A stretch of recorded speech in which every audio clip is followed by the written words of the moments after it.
If you don't do it, you will be riding a horse, and your competition that does do it will be in a car.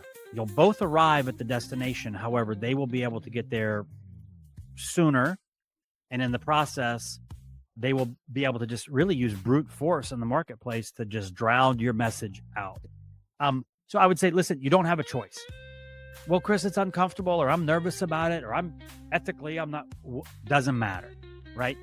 The quote from Ayn Rand, you can deny reality, but you cannot deny the consequences of reality. Okay. So regardless of what your feelings are about using these tools, those feelings aren't going to allow you to compete with a technology that can do it better, faster, stronger. So please just do it, get involved in it.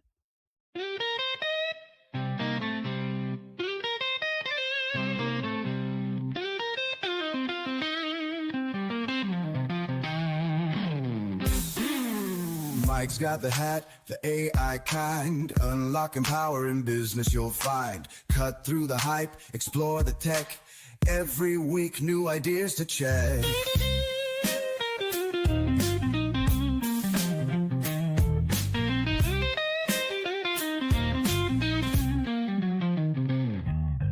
Allton leads us on a digital quest. AI secrets he'll always invest. Tune in tight, don't miss a beat.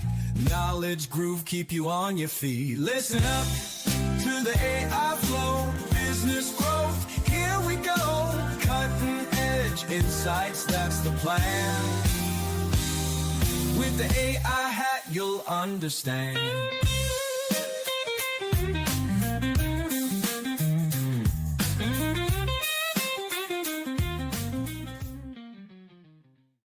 Greetings, program. Welcome back to the AI Hat podcast, where I selfishly use this time to pick the brains of experts at keeping up with and integrating or layering artificial intelligence into social media operations, advertising, business strategy, and other areas of digital marketing.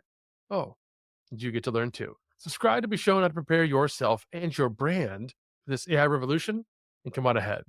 Now, what if I told you that the business you're running today could operate with just 20% of your current staff? Sound impossible, right? Maybe even a little scary. But here's the thing. Businesses across the globe are discovering that with the right AI implementation, they can not only maintain their operations, but actually improve them with dramatically smaller teams. The traditional business model has always been simple. Want to grow? Hire more people. Need more output? Add more staff. But this approach is becoming outdated, expensive, and increasingly unnecessary. The challenge isn't just about cutting costs. It's about reimagining how a modern business can operate in the age of AI. Now, today, I'm thrilled to welcome Chris Daigle, CEO of ChiefAIOfficer.com and a pioneer in AI business transformation. Chris isn't just theorizing about the future of lean business operations. He's living it.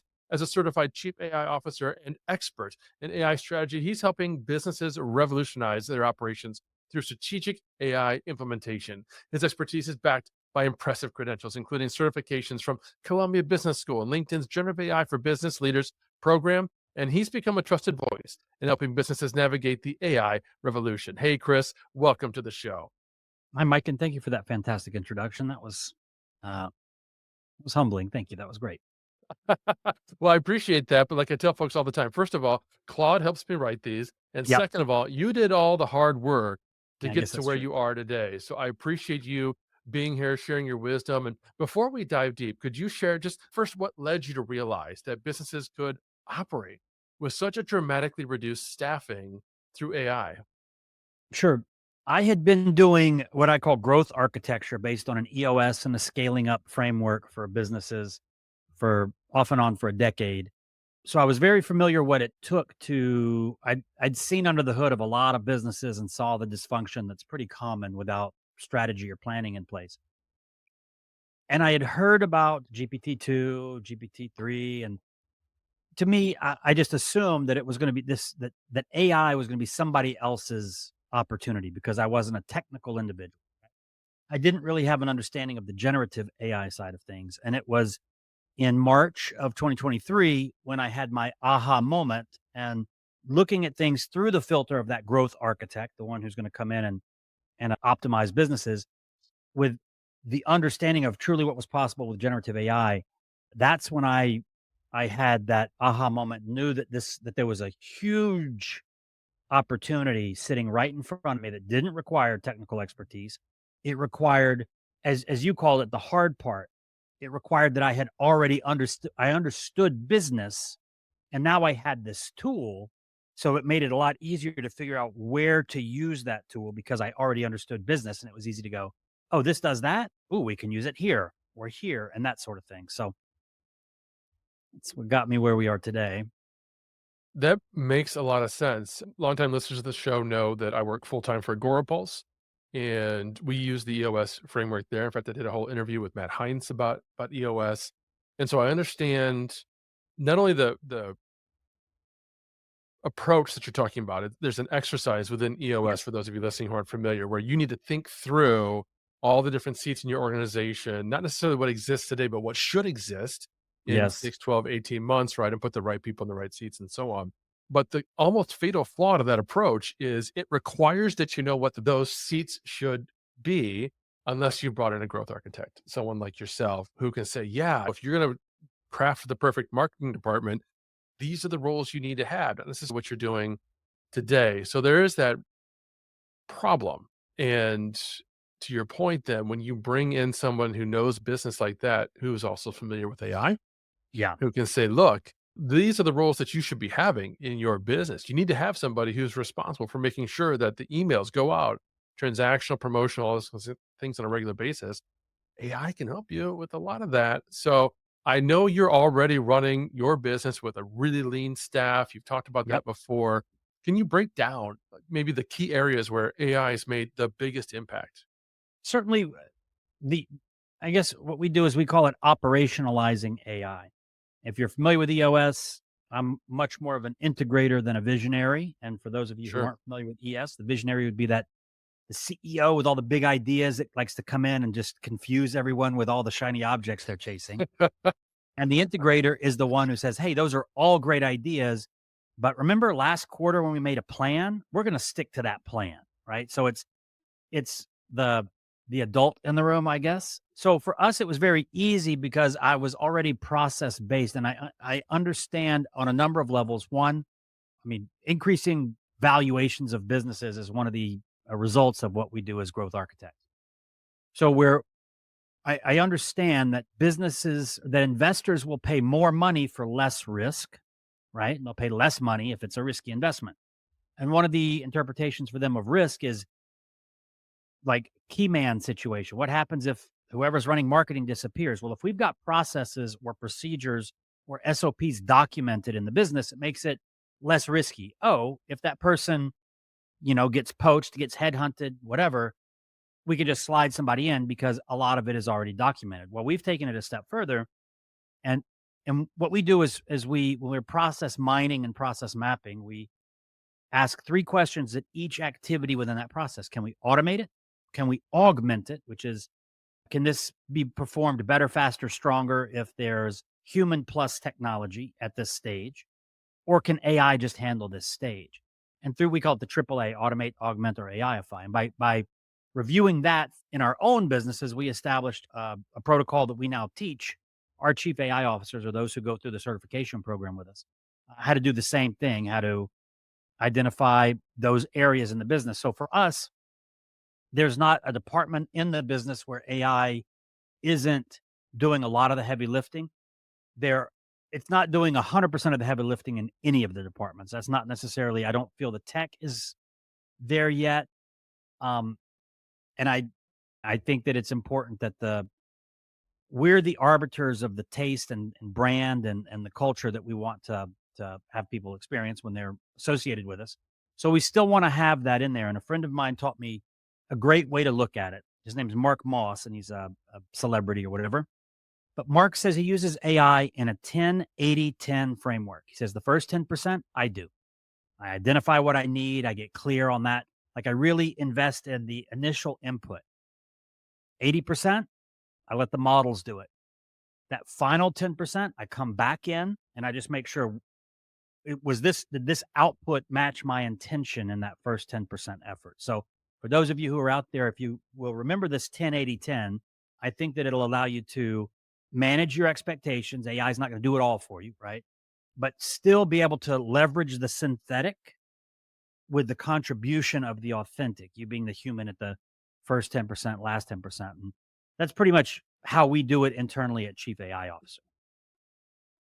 Okay, well, okay. So first of all, for all the visionary CEOs that are listening, we love you. It's okay. Sorry. We need you. We need your vision, but we Yeah. also need integrators like Chris who can get you to slow your roll on Yeah. the ideas. Because yeah, trust me, I've been there. But I love that 10-80-10 Me approach. too. It's not new. I've heard many people talk about how important it is to be involved and let the ideas work, and then make sure that there's Yeah. a human in the loop the whole time. But that I don't know if it's the combination of numbers or what that makes that memorable and also deep at the same time.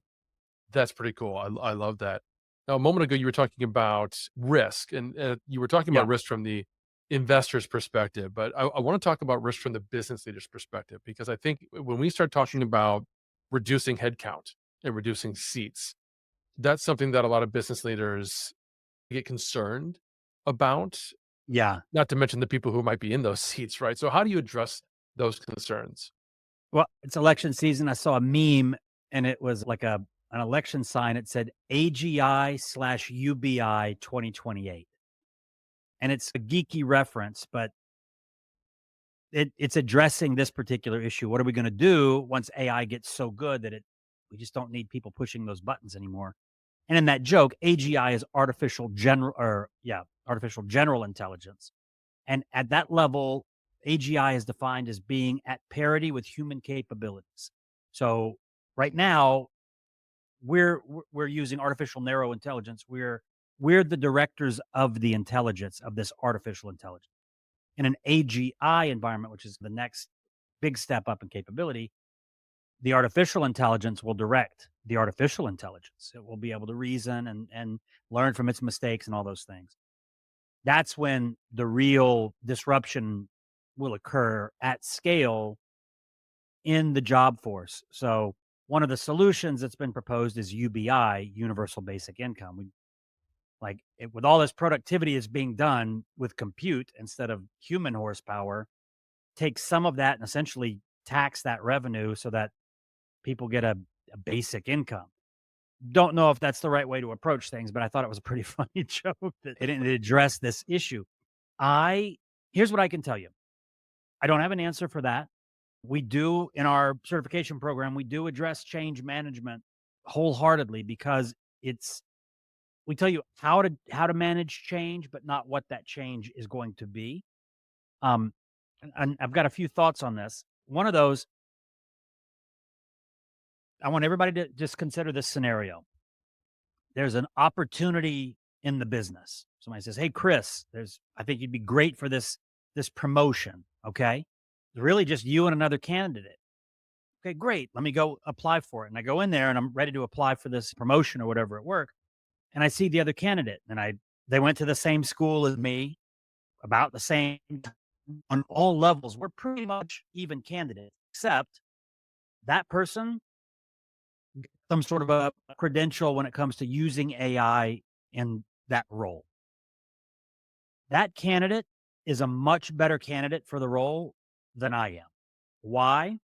Because all of the studies show that with basic training, an individual is producing more, producing faster, and producing higher quality, less human error deliverables from that role simply from using Chat GPT, not even tool stacks or anything cool. Not that Chat GPT isn't cool, but Yeah. so what that means is that if you don't have this on your resume or you're not able to say, oh yeah, I can follow this conversation. I know what you guys are talking about when it comes to AI. You aren't the best fit for that role anymore. There's a new paradigm of business. The way that we've done things for a long time it has already changed. You just may not be aware that, or the change hasn't landed in your team yet, but it is coming. There's no reason other than taste preferences why why a business would choose not to leverage AI in as many places as possible. When I say taste preferences, it might be like, well, I know there's a website out there. I think they're proudly saying like, we will never embrace AI because they're like a creative. I Yeah. think it was written creative, right? Uh, Oh, okay, but that's like a novelty. That's not a smart play for the things that we usually measure about business, which is profitability and effective allocation of resources, and like that. Doing it the old way doesn't work anymore. So I consider learning this stuff an act of self preservation for your career. And I'm not trying to scare you here, but if you aren't using this as actively as you could, or you're not at least even saying, hey, if you're on this podcast, you're doing something, of course, but you should be setting aside time every week, every day, actually, if you can, to learn something more about generative AI. You don't have to be on top of all the news. That's not what I'm talking about. I'm talking about how to actually use the tools. And once you start playing with some of these tools, you're going to make a few discoveries. One of them, these tools they're not hard to use. They're designed to have a very short learning curve, 5 to 15 minutes of playing around with any of these Gen AI tools. You're going to be able to go like, oh, like I can get output that's passable, that's usable, that will mean that I'm doing less effort as a human and I'm augmented by the technology. That's one of them. The second one is that as you start to use these tools, you're going to find that you are introducing efficiencies, which result in you having more time available, right? So, just on that measurement, if you're able to produce more, you're worth more to the company. And the executives and decision makers are aware of this because all of the surveys, all of the research says that your boss is thinking a number of things. One, AI is, if it's not already doing, it's going to disrupt our business strategy. We need to find somebody. Your boss is looking for those people and they're not finding them. It's a very inefficient market to source AI capable talent that happens to know your domain, whether that domain is your department, marketing, human resources, or it's your industry. They're not able to just go to Fiverr and find a chief AI officer or somebody who's that AI expert. So what they're needing to do, best case scenario, is take individuals within their own company and get that person trained up because that person can do a number of things. That person can now, hey, I already understand the business. So Susie has the keys. We don't do this on Thursday. Whatever the domain specific expertise that they know about your business and how you do things, combined with them learning how to bring the tools, they're going to come into the business. And it's not just that you have one worker who's AI powered now.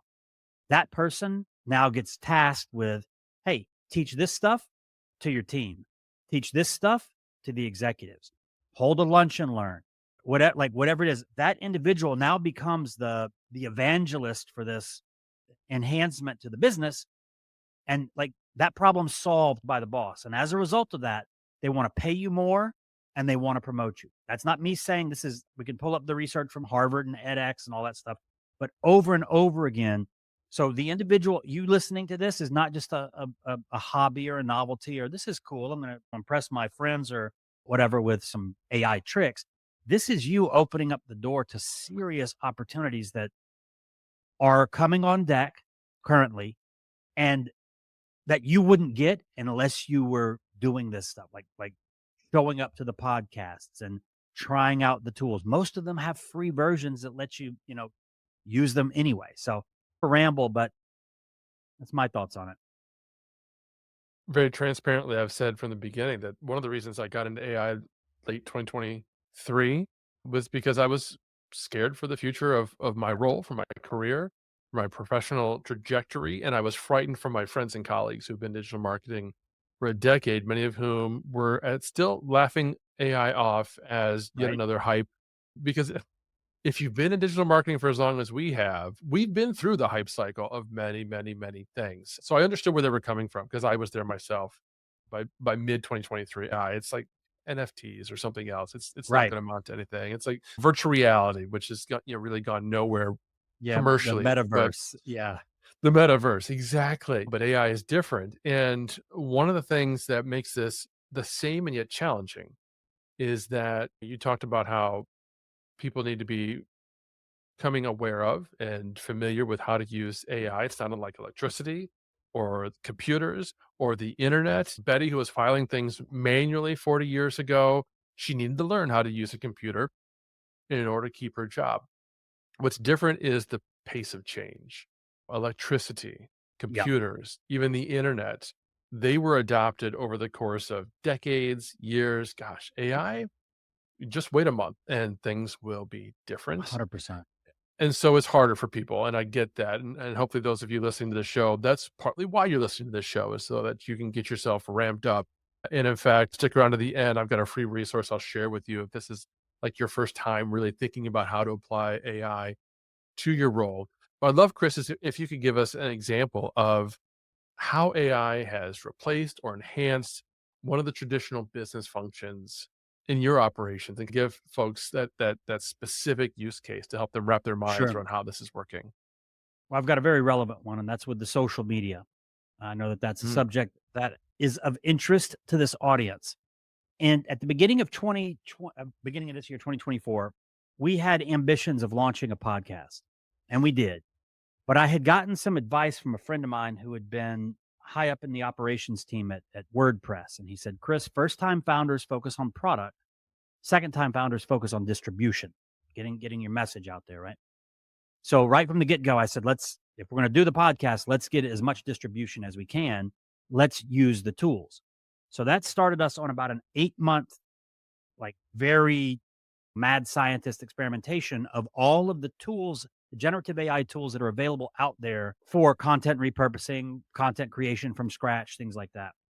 So for us now, whenever I do a podcast interview, within about 15 minutes of the completion of that interview, it's edited, and we have about 75 to 125 pieces of content that are multimodal, meaning some are video, some are audio specific, some are avatar, some are pure text. Not only multimodal, but also platform specific. So we know that this works on Twitter, this works on LinkedIn, this works on Facebook, and all of this is done by a tool stack that we've assembled of Gen AI tools. Okay, well that's great, big deal.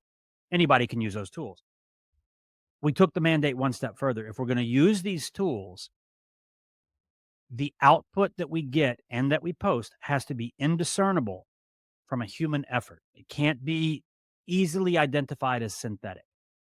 The whole, like, anybody can make the bad video of Will Smith eating spaghetti if anybody, or a yeah, Pizza Hug spot. If you've seen some of the early stuff that was out there, anybody can do that, right? But to actually master the usage of the tools to where it becomes, people just, even the algorithms assume that a human is producing this stuff, and therefore those algorithms support that content. That's where we found ourselves. We've got a fantastic content team, and we're not just using tools. And people say, "Oh, I use Opus." Well, so do we. But we take that output from Opus and then we run it through. We've got some proprietary tools, but it might end up in Submagic, because Submagic is also a video tool, but Submagic has better B rolls, and then from Submagic we might take it into some of that might end up being background and HeyGen for a video avatar. So it's not the individual tools that we're doing, it's the stacking of their usage and understanding them well enough to go, ooh, this output would be fun over here if we ran it through that. Now, what that's resulted in is we have a full-time social media person. He's fantastic. He's an influencer in the luxury lifestyle space anyway, with a anonymous brand. And we have 2 part-time offshore, I guess you'd call them VAs. And with that, we're producing, if any of you go to any of our channels, you'll see the content. And if I wouldn't have told you, you would just assume, wow, this is good stuff, because it's the genesis of it is an authentic conversation that I have with somebody. So what we exactly. do with, Yeah. yeah. So that would be a great example of what's possible. And that right there, I can guarantee you, we would need most likely a team of 3 or 4 full time.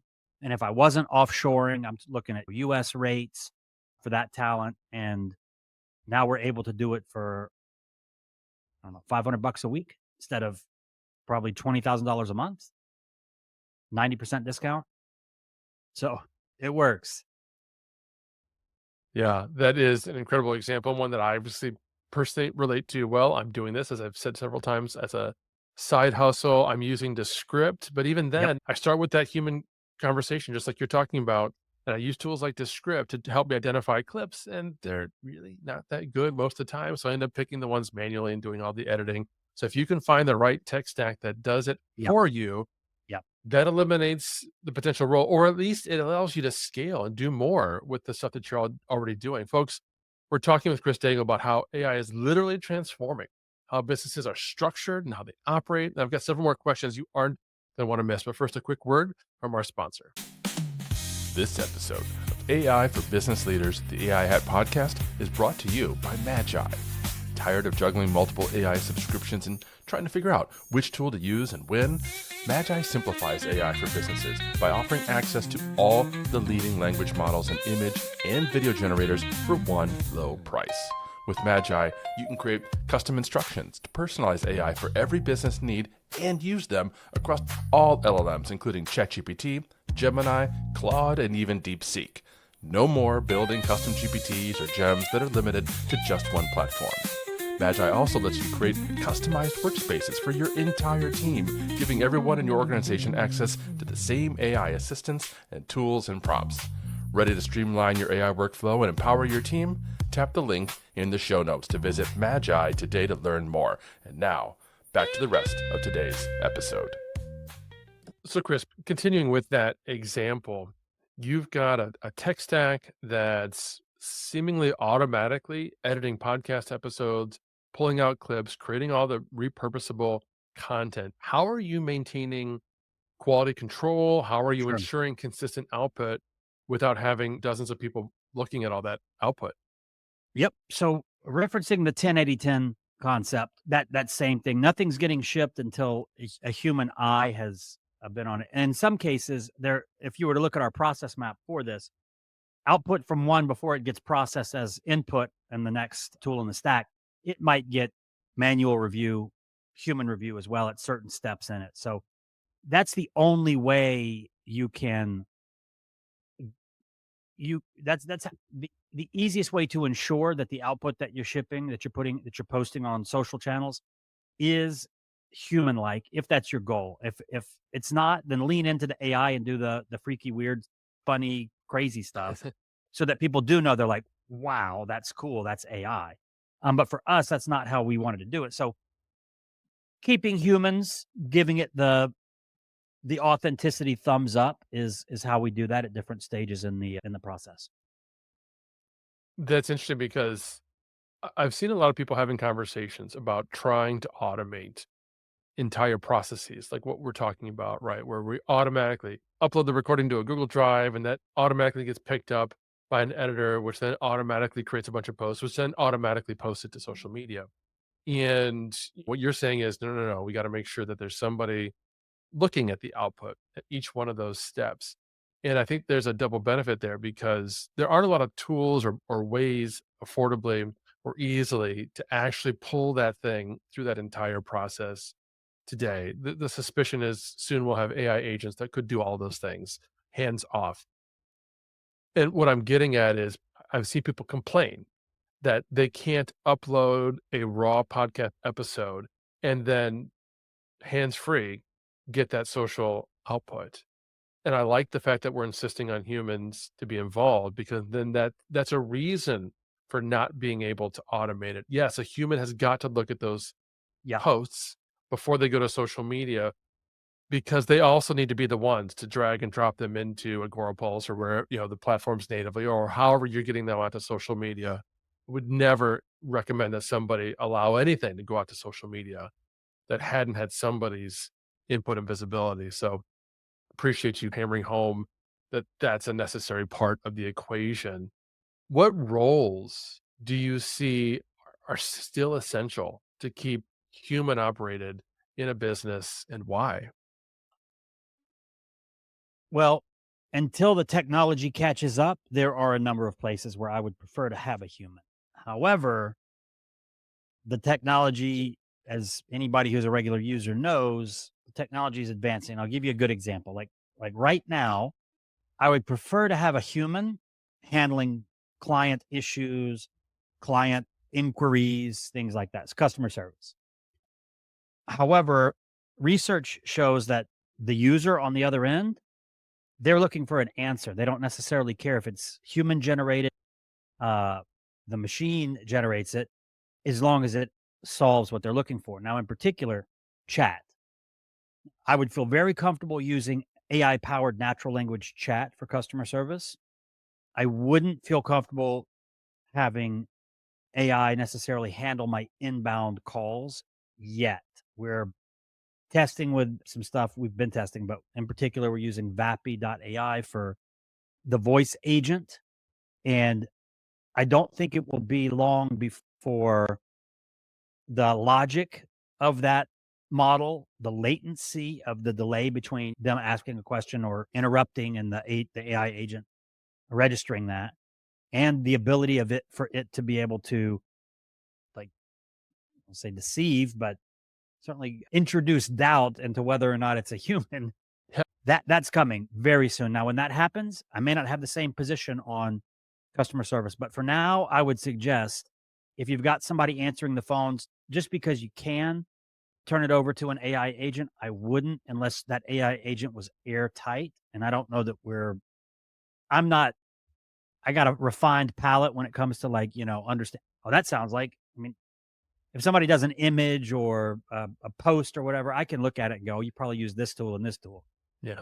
Um, Most people can't, but that would be one area for sure. Obviously, financial, any type of analysis, it's very helpful in identifying things that maybe identifying things in the financial data that you wouldn't have caught, or identifying things just generally faster than it would take you otherwise. Still want to have that human reviewing and confirming that. That's one area where you hear about hallucination. I don't normally worry about that. But in financial environment, arithmetic's not an opinion. We need to make sure that Yeah. the numbers work there. If there is something like, honestly, I use HeyGen avatars all the time. But what I do is I record the audio with QuickTime Audio. So it's still my voice and my inflection and that sort of thing. But for marketing messages, for welcome messages, things like that, my voice in a HeyGen avatar and the way that we've shot those, you can't tell. The reason I don't use 11 Labs or a voice synthesis is because they may be able to mimic a voice or something, but they don't always get the, oh, sure, that's a great idea. Like, they don't get that inflection Mm. line. So I wouldn't necessarily outsource my audio content or audio delivery to AI. So that would be customer service, finance, and then marketing, HR. I would take, this is what we do. When we have a job that we need filled or a role that we need filled, we get a very clear idea of what the ideal Colby score would be for that. We use the Colby index. Hey, click this link, take the Colby index, see what you come back at. That's stuff that could be, I would be fine automating that. The final interview, of course, you want to make sure the person, um, they're not toxic or anything like that. But Yeah. as far as matching skills to role, I don't know that you need a human to do that so much anymore. Man, any department, I could probably make people pretty scared. Right. Yeah. And to your point, the technology is advancing so rapidly. Even today, Yeah, anybody who's listened to a conversation with Notebook LM or even joined into that conversation and had the two AI guests talk to you and ask you questions back and forth, cool. it's getting harder and harder to discern the human from the robots. So we're getting there. But for businesses leaders who are listening and they're intrigued, but they're still cautious, what would you recommend as their first step towards leaning towards this leaner model of business? If you don't do it, you will be riding a horse, and your competition that does do it will be in a car. You'll both arrive at the destination. However, they will be able to get there sooner. And in the process, they will be able to just really use brute force in the marketplace to just drown your message out. So it's not a good plan. Now, look, if you make goat milk soap or something like that, you're fine. Yeah. Maybe I could be making the same soap, but using AI in my advertising and all that stuff. So even then, I guess you're not super safe. So I would say, listen, you don't have a choice. Well, Chris, it's uncomfortable, or I'm nervous about it, or I'm not, doesn't matter, right?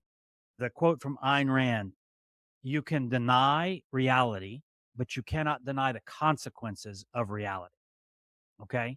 So regardless of what your feelings are about using these tools, those feelings aren't going to allow you to compete with a technology that can do it better, faster, stronger. So please just do it, get involved in it. Secondly, I would find somebody, as I referenced earlier, I would find somebody that's in the organization already, right? You don't have to be a big thing that I do as an executive is this principle of who, not how. If I start asking how are we, like when I ask how, that means I've got to go learn something, right? Yeah.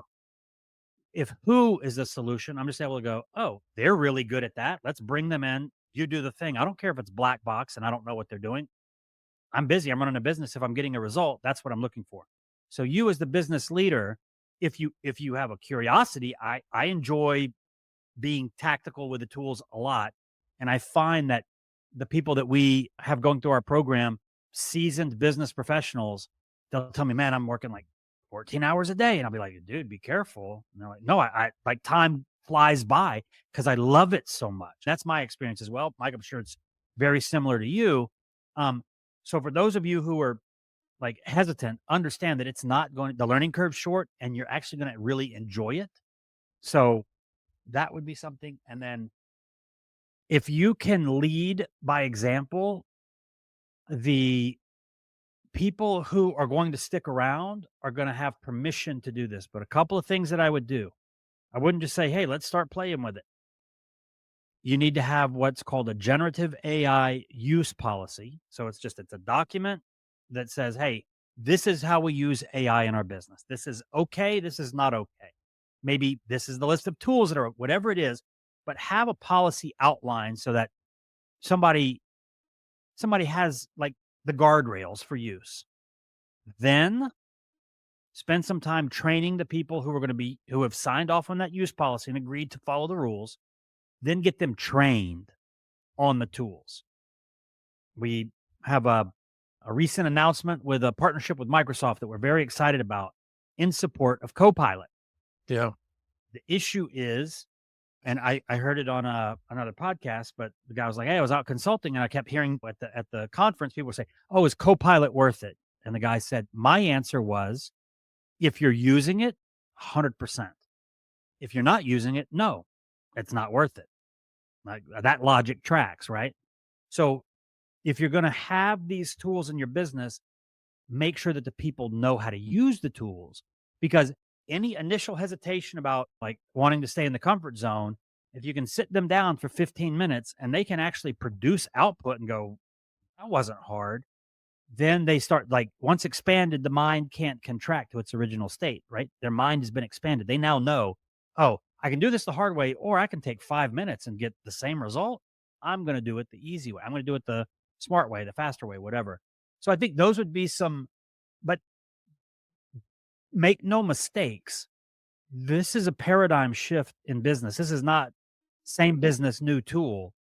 This is you cannot compete and the existing paradigm is it's waning, and you can get ahead of it now and still be early, believe it or not. Like you'd still be early, and boom, you're off to the races. Your competition that's still trying to figure things out or whatever, right? That you're creating an advantage that will be very hard for them to catch up to. And I mean, if you want to, if economic viability is why you show up to the office every day, I would suggest that you do not put this off. You find some people internally. You don't have to go out and there's chief AI officers that get paid $1 million a year. You don't have to go find those people. Find somebody in your own organization, but get them trained up so that they can come back, right? And say, hey, I got the answers. Let's go. That would be my advice.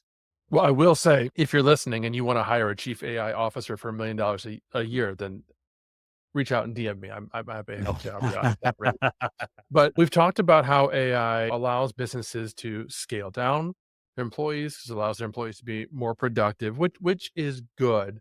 But to your point, if a business is going to take off or the competitors are going to take off, that's not the only thing that's happening. I think the other thing that's happening is AI is affecting their ability to scale and respond to marketing changes. Would you agree with that? 100%. Scale, might have been you that was saying that earlier. Or I mean, it was in another episode I was watching perhaps of your show, but you were talking about how scale has traditionally been just go get more people, get Yeah. more resources, right? Not so. Not so, not anymore. If we want to scale, it's just get the business plan versus the creator plan, spend $30 more per month. And now we've just added on bandwidth of another 5 people in some cases. So yeah, scaling is much easier, much faster, much less friction. It's incredible.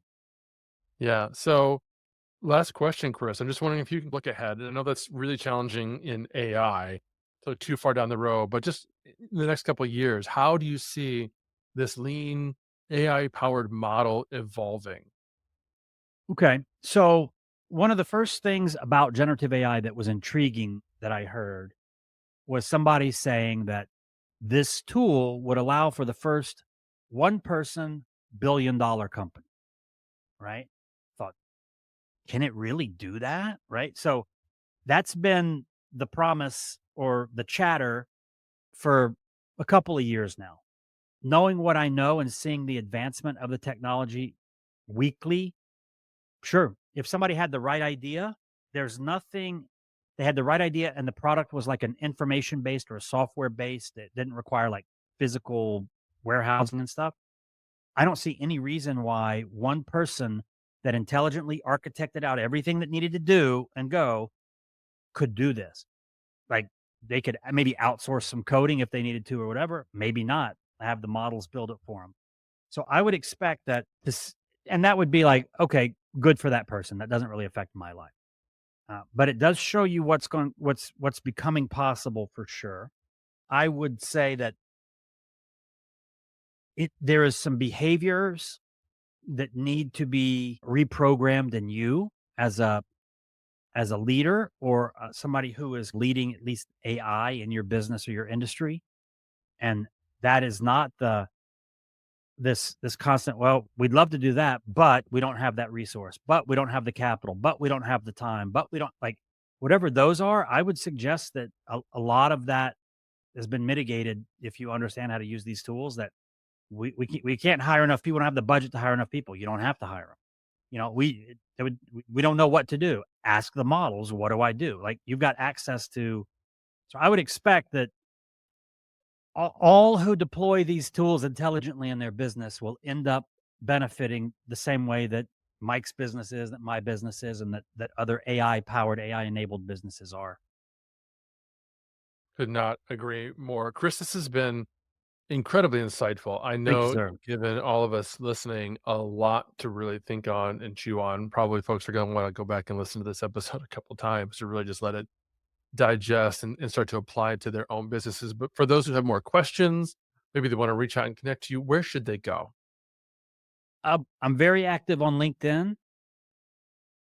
That's probably the easiest place. We have a great community. It's free and it's full of like business professionals who are exploring generative AI's use in their business, not trying to make a quick money in AI. This isn't that crowd. It's a crowd who is asking the types of questions that Mike was asking on this episode. And that's at chiefaiofficer.com/community. Again, it's free.